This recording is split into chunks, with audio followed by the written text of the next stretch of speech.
మన పుట్టుక సాధారణమైనదే కావచ్చు, మరణం మాత్రం చరిత్ర సృష్టించేదిగా ఉండాలి. కేవలం విజయాల నుంచే కాదు, అపజయాల నుంచి కూడా ఎదగడం నేర్చుకోవాలి. కష్టాలు నిన్ను నాశనం చేయడానికి రాలేదు, నీ శక్తి సామర్థ్యాలను వెలికి తీసి నువ్వు నిరూపించుకోవడానికే వచ్చాయి. కష్టాలకు కూడా తెలియాలి నేను సాధించడం కష్టమని. ఒక మంచి పుస్తకం 100 మంది మంచి స్నేహితులతో సమానం, కానీ ఒక మంచి స్నేహితుడు ఒక లైబ్రరీతో సమానం. మీ ప్రయత్నం లేకపోతే మీకు విజయం రాదు, కానీ మీరు ప్రయత్నిస్తే మాత్రం ఓటమి కూడా రాదు. మీరు భవిష్యత్తును మార్చలేరు, కానీ మీ అలవాట్లను మార్చుకోగలరు. కష్టపడుతూ పైకి ఎదిగిన వాడికి విలువలతో కూడుకున్న సంస్కారం ఉంటుంది.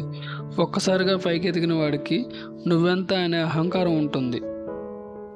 మీ అలవాట్లు ప్రవర్తనలో మార్పు వచ్చిందంటే తప్పకుండా మీ భవిష్యత్తులోనూ మార్పు వస్తుంది.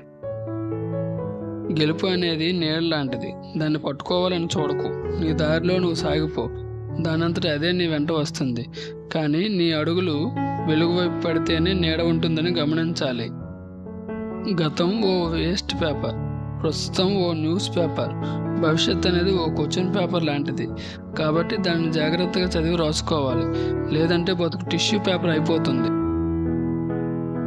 ప్రతి టీచరు ఒకప్పుడు విద్యార్థే, ప్రతి విజేత ఒకప్పుడు ఓడినవాడే, ప్రతి నిపుణుడు ఒకప్పుడు ప్రారంభకుడే. కానీ అందరూ దాటి వచ్చింది నేర్చుకోవడం అనే వారధినే. చేతిలో గీతలను నమ్మకండి, ఎందుకంటే చేతి లేని వారికి కూడా భవిష్యత్తు ఉంటుంది. సమయం నీది కానప్పుడు కొంచెం ఓర్చుకో, అదే సమయం నీ విలువను తెలియజేస్తుంది.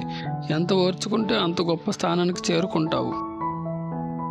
నిన్ను వద్దనుకున్న బంధాల ముందు జాలిగా నిలబడకు, నీ విలువ తెలియని మనుషుల కోసం పరితపించకు, నీ వ్యక్తిత్వాన్ని ఎప్పటికీ వదులుకోకు. Thanks for watching. ఈ వీడియో మీకు నచ్చినట్లయితే లైక్ చేసి, షేర్ చేసి, సబ్స్క్రైబ్ చేయండి.